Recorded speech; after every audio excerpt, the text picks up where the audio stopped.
मनीष कश्यप को 3 दिन की रिमांड पर तमिलनाडु पुलिस को दिया गया है। अब 3 दिन तमिलनाडु में रहकर इन्वेस्टिगेशन होगा। अब जो पता चल रहा है कि तमिलनाडु पुलिस बिहार आएगी और बिहार में भी इन्वेस्टिगेशन करेगी, अनुसंधान करेगी। पहले बिहार पुलिस ने अनुसंधान के नाम पर, इन्वेस्टिगेशन के नाम पर ईओडब्ल्यू ने रिमांड लिया। अब तमिलनाडु पुलिस तमिलनाडु लेकर गई, फिर बिहार इन्वेस्टिगेशन करेगा, उसके बाद बिहार पुलिस ले सकती है इन्वेस्टिगेशन ले। नहीं, ये इन्वेस्टिगेशन के नाम पर इस प्रोसेस को, यानी इस लड़के को किस तरह से इन्वॉल्व किया जा रहा है, किस तरह से इसको परेशान किया जा रहा है, अगर आप कहें तो वो समझा जा सकता है। चीज क्या थी, किस बात पर चीजें होनी चाहिए थी, उनको छोड़कर तमाम चीजें सामने आ रही है। और सबसे महत्वपूर्ण बात है कि जिन लोगों का फर्जी वीडियो का मामला था, जिन पर आरोप था कि इन लोगों ने फर्जी वीडियो बनाया है, उनकी तरफ से कोई स्टेटमेंट ही नहीं आया कि हाँ मनीष ने इस में कोई भूमिका निभाई थी या ना निभाई थी। तो ये समझ से परे की बात है। मेरे साथ बात करने के लिए सुप्रीम कोर्ट के senior advocate doctor AP Singh हैं। डॉक्टर साहब, रिमांड दे दिया गया 3 दिन का वहां पर, और अब फिर से वहां पर भी रिमांड होकर यहाँ पर भी आकर जांच करेगी तमिलनाडु पुलिस? नहीं, देखो, जांच करना तो उनका इन्वेस्टिगेशन ऑफिसर, इन्वेस्टिगेशन एजेंसी है, उनकी प्रायोरिटी, अधिकार है, उनकी पावर है, जांच तो करेगी। बिना जांच करे भी केस कैसे बनाएंगे, वो बात अलग है। जांच विषय ये है, जांच किसके द्वारा कराई जा रही, किसके इशारे पे केस रजिस्टर्ड हुए, क्यों केस रजिस्टर्ड हुए, क्यों लगातार इतने केस रजिस्टर्ड हुए। कभी महाराष्ट्र के खिलाफ, शिवसेना के खिलाफ, महाराष्ट्र के मुख्यमंत्री के खिलाफ जब पूर्वांचल के लोगों को साथ दमन किया गया, निकाला गया, महाराष्ट्र मुंबई में किया जाता, तब केस रजिस्टर्ड नहीं होते। विषय ये है, तो विषय जांच करने का तो अधिकार उनका है। PC रिमांड मतलब जो है बिहार पुलिस के अधिकारियों के साथ वहां बदतमीजी होती है, तब केस रजिस्टर्ड नहीं होते। तब केस रजिस्टर नहीं होते जब वो सुशांत सिंह राजपूत के लिए बिहार के IPS पटना के मुंबई पहुंचते हैं। 14 दिन एयरपोर्ट के बाद से क्वारंटाइन कर दिए जाते हैं, बैठाल दिए जाते हैं जानबूझ के, तो नहीं होते हैं। विषय ये महत्वपूर्ण है, राजनीति से प्रेरित कभी भी जांच नहीं होनी चाहिए। अगर जांच में राजनीति आ जाती है तो वो जांच नहीं रहती। इन्वेस्टिगेशन ऑफिसर नाम है उसका, जांच अधिकारी, यानी कि जांच करिए और तथ्यों को दीजिए। इन्वेस्टिगेशन सदैव साफ सुथरी, निष्पक्ष और इम्पार्शियल होनी चाहिए, दिखे। अभी आपको एक केस हमारे बड़े संपर्क में रहा, राजस्थान का। राजस्थान में सीरियल बम ब्लास्ट हुए।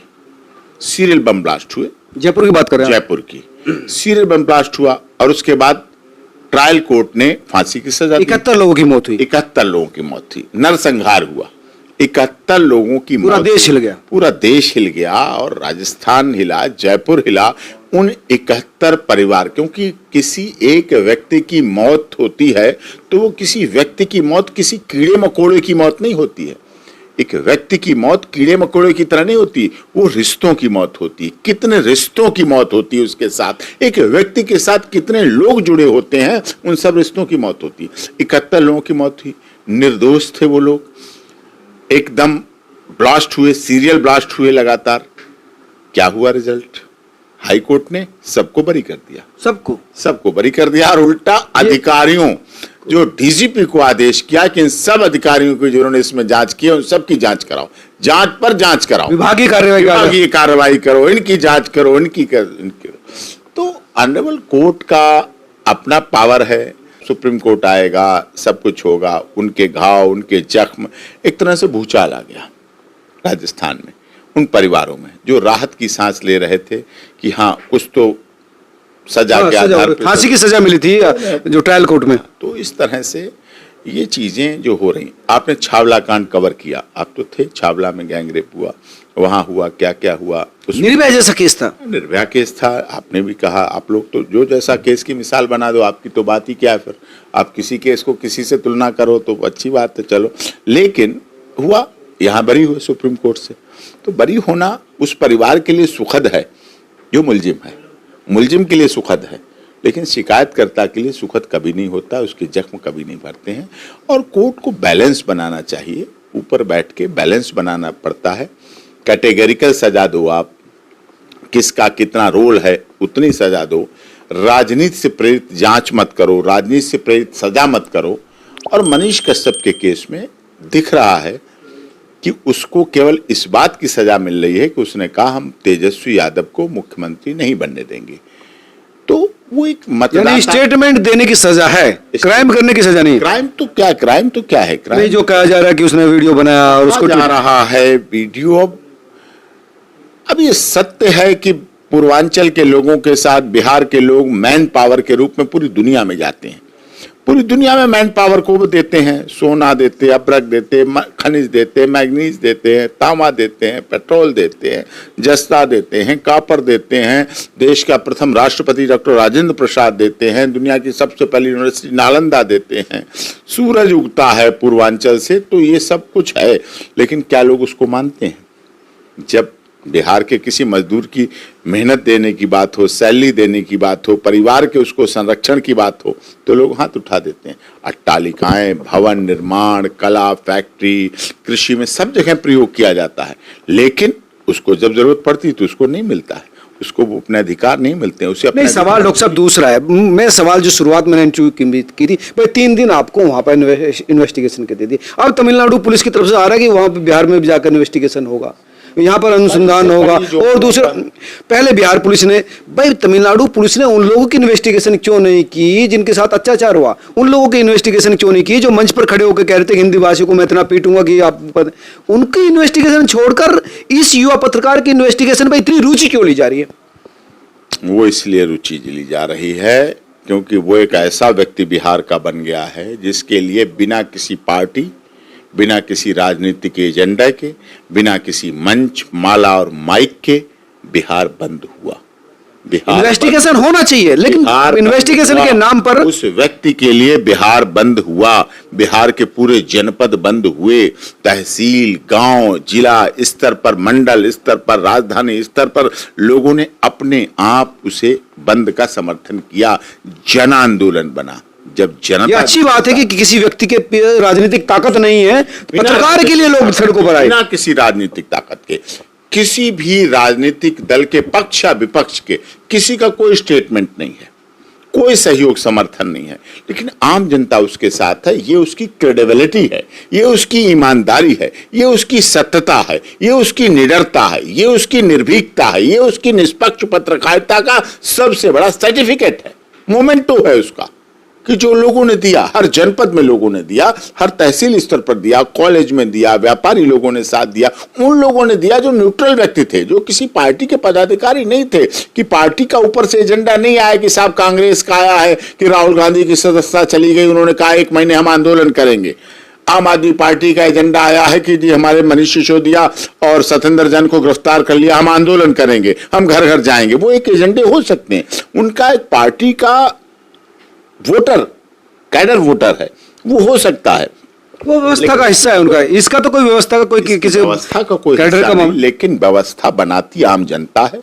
आम जनता ही व्यवस्था बनाती है, आम जनता ही सहयोग। जयप्रकाश नारायण का आंदोलन, राम मनोहर लोहिया का आंदोलन, वो ठीक है, लेकिन सवाल ये है कि अब तो मुझे जो गांधी मैदान पटना का भरा गया था, रामलीला मैदान हुआ था, टिकैत जी का आंदोलन किसानों का, महेंद्र सिंह टिकैत, पिछले घर वाला धरना, महेंद्र सिंह टिकैत का बोट क्लब पर बैठा धरना, हुक्का चलता हुआ धरना, दिखाया था ना सरकार को झुका के। Mahendra Singh Tikait not highly qualified किसान था, देश के किसानों की बात करता था, लेकिन बोट क्लब पे बैठ गया तो किसान बैठ गया और सबने जाना। तो जनता की आवाज जब कोई ईमानदारी से, सत्यता से, निष्पक्षता से, निडरता से उठाता है, तो इस देश के लोगों का डीएनए अभी खत्म नहीं हुआ है। नहीं इस हुआ। देश में ऐसा नहीं आप कह सकते कि नेताजी सुभाष चंद्र हुए थे।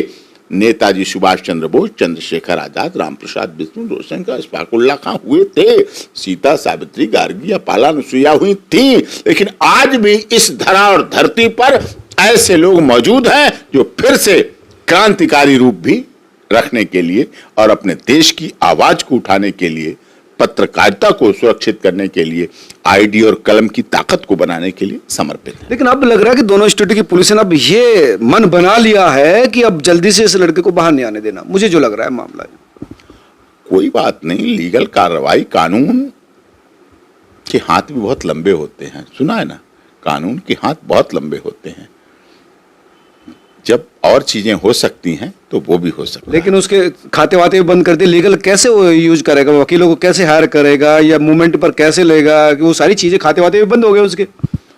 कोई बात नहीं, जिसके खाते बंद हो जाते हैं वो क्या जीता नहीं है? अडानी का घाटा आ गया, अडानी रोटी नहीं खा रहे हैं, अडानी साहब रह रहे ना। नीरव मोदी साहब रोटी नहीं खा रहे हैं, वहां चल रहा है ना। सहारा का प्रकरण हुआ तो क्या वो जिंदा नहीं है? नहीं, वो अडानी और नीरव मोदी और ललित मोदी जैसा मामला तो नहीं ना, ये तो पत्रकार का मामला है। इस देश में लोग अगर अपनी पे आ जाए ना, अगर 1-1 रुपया लोग देने लगेंगे ना, 1-1 रुपया देने लगेंगे तो 150 करोड़ रुपए इकट्ठा हो जाएगा। 150 करोड़? 150 करोड़। इस देश में 150 करोड़ की आबादी है। आप क्या समझते हैं केवल संत ही डोनेशन लेके अपने बड़े बड़े आश्रम बना पाते हैं? क्या नेताजी सुभाष चंद्र बोस के समय तुम मुझे खून दो मैं तुम्हें आजादी दो का नारा नहीं चला? क्या लोगों ने ज्वेलरी महिलाओं ने अपनी नहीं दे दी इस देश की आजादी के? लेकिन लोगों को लगना चाहिए, क्या केजरीवाल जी के आंदोलन में लोगों ने तन मन धन से संघर्ष रामलीला मैदान और जंतर मंतर पर अन्ना हजारे के लिए नहीं किया? क्या कोई ऐसा व्यक्ति था जिसने साथ नहीं दिया?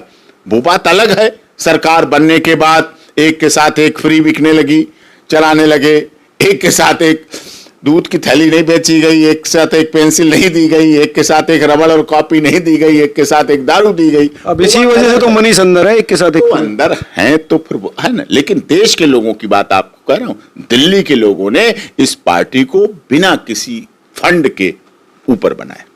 उम्मीद लोग स्वतंत्र आवाज को सपोर्ट करते हैं, ये मनीष केस में भी दिखाई दिया। ऐसा मनीष कश्यप के साथ भी हो सकता है, ऐसा थोड़ी है, क्यों नहीं हो सकता? जब इस देश का प्रधानमंत्री चाय बेचने वाला, वहां तो विपक्ष भी आवाज नहीं उठा रहा उसके लिए, वाला चाय बेचने वाला मोदी देश का प्रधानमंत्री हो सकता है, G20 की अध्यक्षता कर सकता है, mother of the democracy Bharat को बना सकता है, दुनिया में वसुधैव कुटुंबकम और सोने की चिड़िया जगत गुरु की बात रख सकता है। जब इस देश का प्रधानमंत्री इतना ताकतवर हो सकता है कि जब यूक्रेन और रूस में युद्ध चल रहा होता है तो वो कहता अगर जो भी हमारा राष्ट्रीय ध्वज तिरंगा लेके निकलेगा, चाहे वो पाकिस्तानी हो चाहे वो बांग्लादेशी छात्र हो, जो तिरंगा लेके निकलेगा उसके साथ अगर रूस और यूक्रेन ने किसी ने भी गलत किया तो मैं बख्शूंगा नहीं। कोई छात्र, चाहे वो पाकिस्तान का रहा, चाहे भारत का रहा, चाहे यूक्रेन बांग्लादेश का रहा, चाहे श्रीलंका का रहा, चाहे किसी देश का रहा, जिसने राष्ट्रीय ध्वज पकड़ लिया वो सुरक्षित रहा और उसने अपने मंजिल तक पहुंचा, तो ये भी जलवा है। कई लोगों का कहना है कि खतरा हो सकता है मनीष की जान को, प्रदेश गया है, वहां पर भाषा नहीं है, अलग है मामला, और क्योंकि उसने जो है 2 राज्यों के बीच का मामला है, तो कहीं ऐसा ना हो कि उस व्यक्ति की जान को खतरा हो जाए।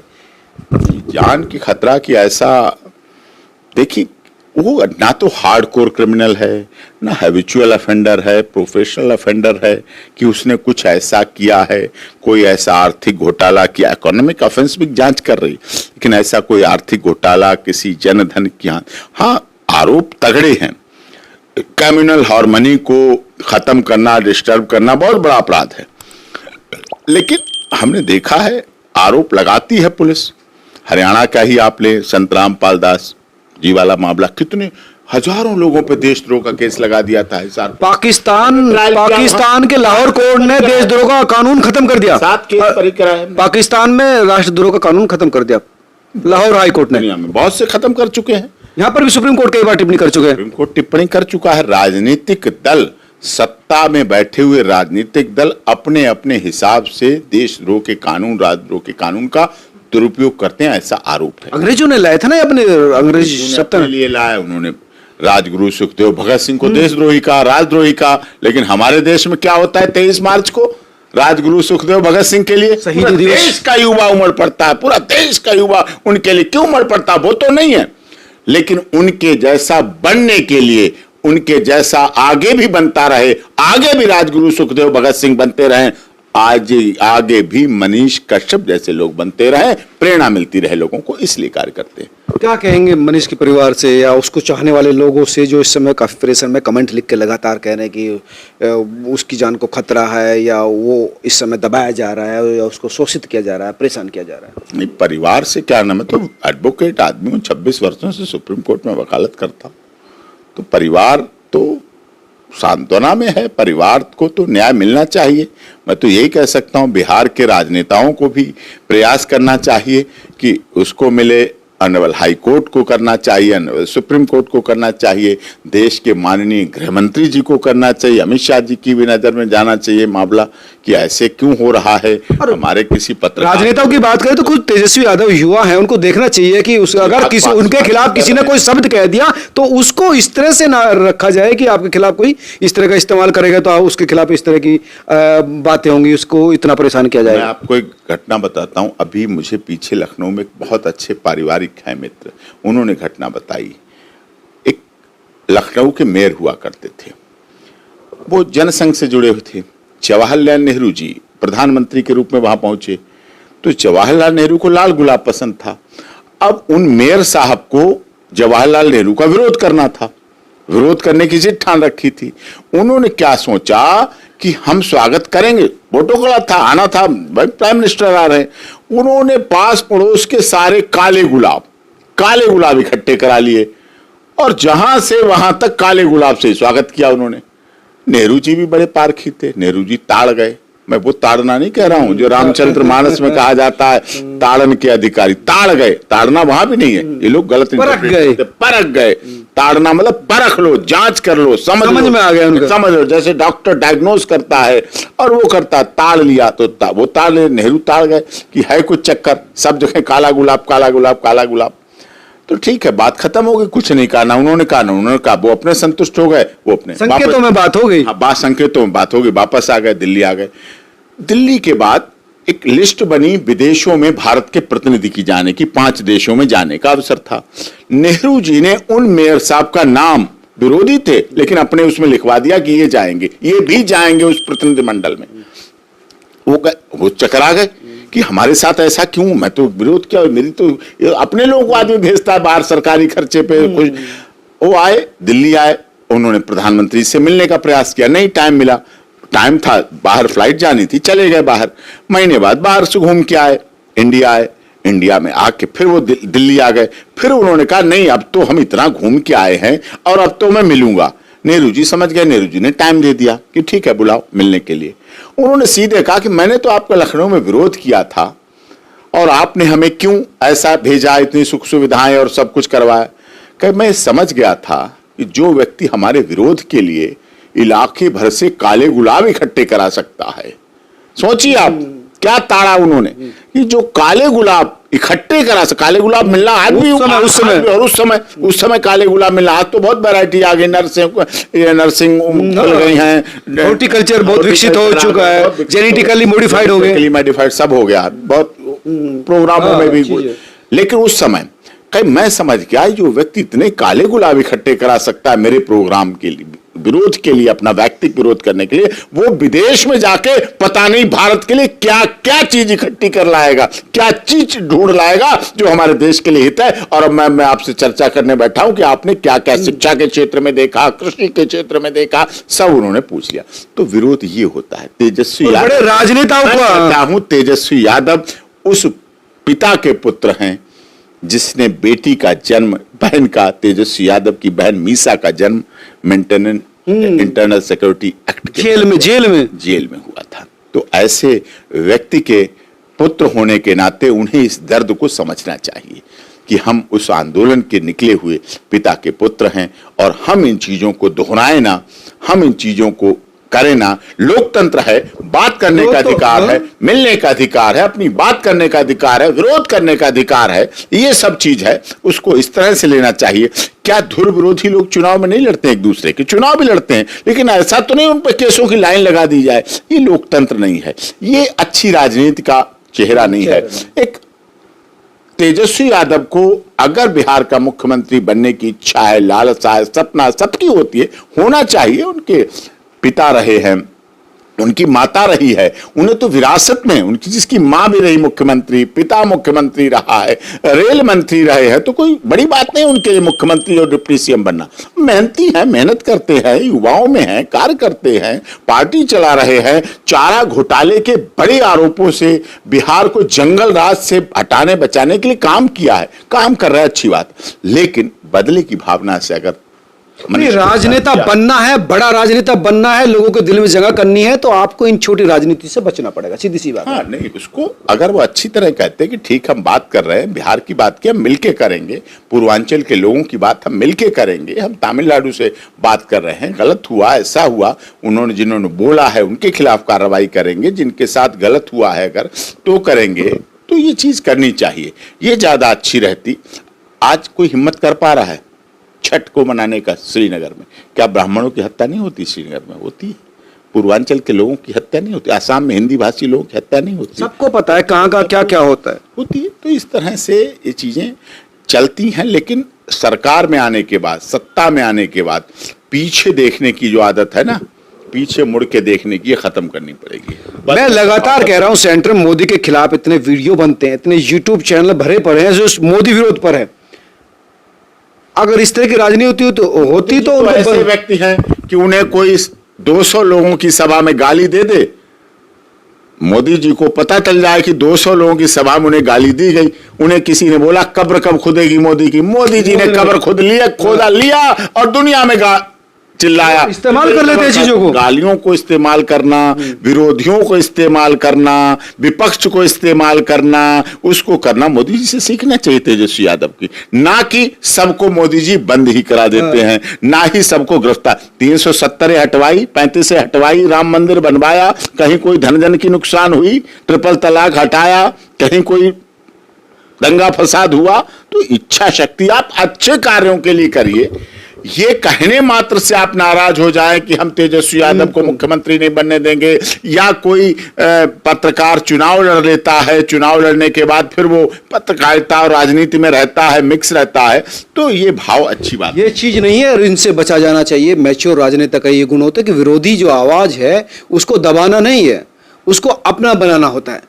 और आप लोग क्या सोचते हैं जरूर बताएं और इसी तरह से सपोर्ट करते रहे। इस खबर को भी शेयर कीजिए ताकि तेजस्वी यादव तक ये पहुंचे। नमस्कार।